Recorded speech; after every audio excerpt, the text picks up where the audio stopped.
Hey everybody, I'm Karen Foote from Rebalance Reiki Massage, and I am talking today about being an empath. Recently I've created my online course called Spiritual Seekers 101, and it's beginning again May 15th and May 20th, and one of the first topic we talk about is being an empath. So I'm just curious if anybody out there feels like they're an empath, if you've come across that word and know what it means, but basically it just means you're sensitive to the energy around you. I didn't realize what being an empath was back all those years ago, and if people accuse you of being sensitive to energy or just saying that you're sensitive or emotional, a lot of times it's probably because you're an empath. There's different levels of being an empath. Some people are super duper sensitive, and others are just mildly sensitive. So I consider myself somewhere in the middle, maybe closer to mild than extreme, but I definitely do identify as an empath. So if you feel like you need alone time after being with a bunch of people, like that's a sign, you know, that you just require that time alone to recover. And maybe you're really particular about the textures of things. You don't like scratchy materials or tags in your shirt. If you're bothered by the news and seeing graphic like things or painful things, you know, you're not interested in witnessing that type of thing. Another one would be that the vibe in the room, if you go into like a space, you can tell that there was something going on before, even if everybody's acting cool and calm, like you know that there was just drama that unfolded, you could feel the tension in the space. When I first learned about my sensitivities, that it actually had like a label and all of that, one time my husband was in a funk and I got mad at him, and he's like, it's not your problem that you know, that I'm upset. And I said, well, when you're upset, it makes me upset. Like I was pissed that his mood affected my mood. So, you know, these are things that can happen to us. And when you have the awareness of a label of, oh, I'm an empath, then it helps to kind of bring clarity and I don't know, just some insight.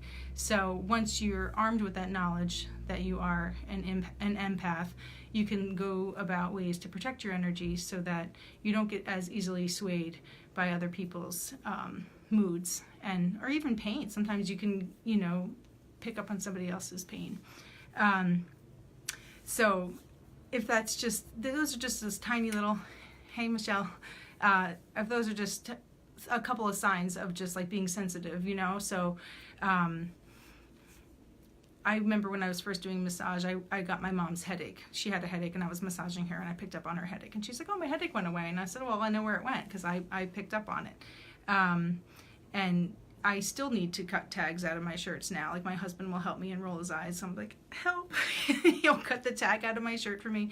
So I don't know. I just wanted to quickly touch on that whole empath thing. And to let you know that in the class I will talk about it in depth, and we spend some time talking about it, and then at the second week we talk about empath protection. So what you can do to protect yourself so you're not like a sponge of everybody else's energies.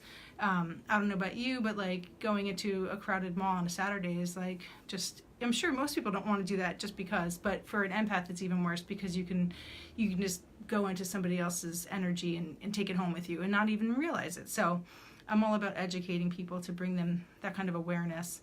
One time I got road rage and I really didn't have any, but the guy in front of me was so aggressive that I ended up like, I kind of feel like I went into his funk and I just took it on and I acted like crazy. My kids were like, oh my God, Mom.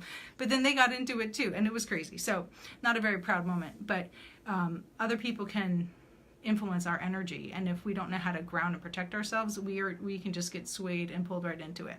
So I don't know. I just felt like I wanted to talk a little bit about that. And if you're interested in knowing more, she suffered from road rage. Yeah. It just don't let anybody else's stuff interrupt you.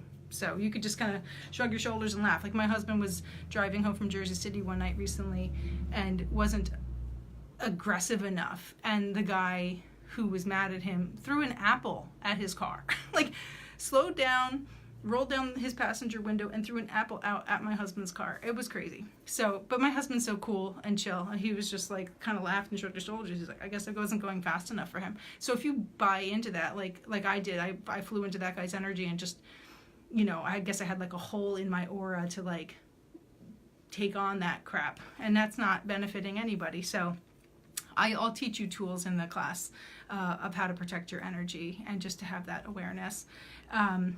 So that was it. I just wanted to do a tiny little thing. I don't have a whole lot of time. I'm actually off to the dentist. And interestingly enough, I think, now this might be fake, I don't know, I can't validate it, but I remember hearing that dentists have the highest suicide rate.